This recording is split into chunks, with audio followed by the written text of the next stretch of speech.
A gente convidou o René Silva, que é do blog Voz da Comunidade do Complexo do Alemão. Ele não pôde vir, mas mandou uma pergunta. Por que as obras do PAC e do Complexo do Alemão não foram discutidas com a comunidade? Vocês vieram com o projeto todo fechado, já todo fechado. Deixa eu falar, René, só para você saber como é que surgiu o PAC, René. Primeiro, eu tinha medo do segundo mandato. Eu não queria o segundo mandato porque eu tinha medo. Eu tinha medo da mesmice. Eu tinha medo que os ministros ficassem preguiçosos.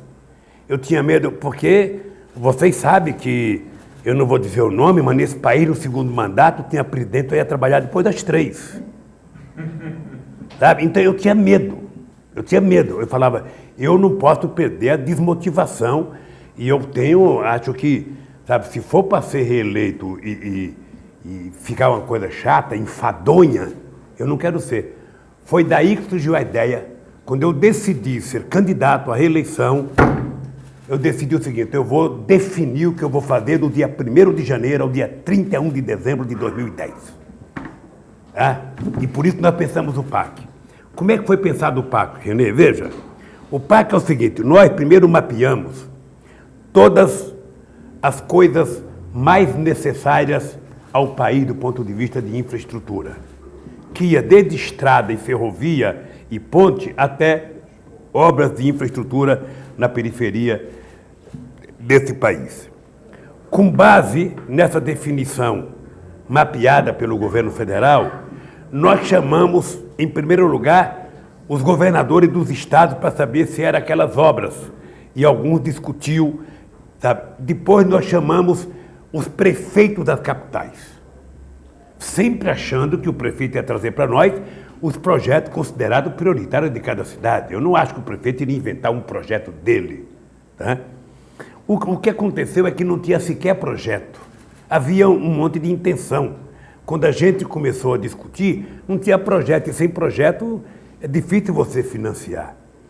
Mas o PAC, depois que nós decidimos, então, quais eram as obras prioridades nas cidades, fizemos reuniões com cidades, com as capitais, depois fizemos com cidades de até 200 mil habitantes, depois fizemos com cidades menores, tudo discutido no mais amplo nível institucional, coisa que jamais tinha acontecido nesse país. Tá, com base nisso, nós começamos a fazer as obras e começamos a decidir o seguinte, a exigir que as empresas contratassem mão de obra local, porque nós queríamos gerar emprego na comunidade. Né? Foi assim que surgiu o PAC, querido. Ao governo federal não cabe ele descer em cada vila para discutir cada obra.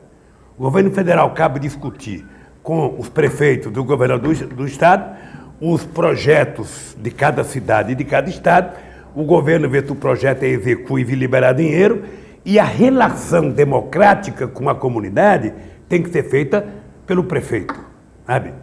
Eu acho que teve cidade que fez e discutiu muito, eu não sei no Rio de Janeiro, mas o dado é que no PAC do Rio tinha muita gente da comunidade trabalhando. Eu fui participar de muitas obras no Rio de Janeiro em que a maioria das pessoas que trabalhavam eram da comunidade. Eu não sei se está assim agora, espero que esteja, porque o presidente continua do PT, o governador era o mesmo e o prefeito é o mesmo.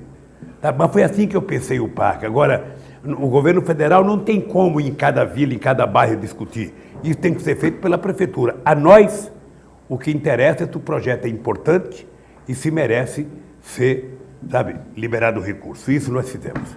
Aliás, eu posso te dizer, René, que nunca na história deste país, melhor, nunca antes na história do Rio de Janeiro, nunca antes na história do Complexo do Alemão, foi tanto dinheiro do governo federal em parceria com o governo estadual para ajudar o Rio de Janeiro. E por que eu fiz isso? Porque eu acho que os prefeitos do século XXI, do ano de 2014, estão fazendo uma reparação na irresponsabilidade administrativa desse país da década de 70. Foi quando começou o grande processo de inchaço das grandes regiões metropolitanas. Então hoje a gente está, na verdade, recuperando. Porque como você não pode desmontar uma favela inteira, você tem que ir arrumando ela, é um processo de reparação, porque ela foi ocupada desordenadamente, não houve atitude política na época, não houve política habitacional na época, Sabe, se tivesse um programa Minha Casa Minha Vida naquele tempo, não tinha acontecido o que aconteceu no Rio de Janeiro. Naquele tempo a favela era bonita, a favela era motivo de samba enredo, de marchinha, sabe, de músicas maravilhosas, Barracão de Zinco e outros. Mas agora não é mais assim. Ela não é mais vendida como uma coisa bonita, é vendida como uma coisa violenta. E o meu sonho era transformar cada lugar que era chamado de favela num bairro.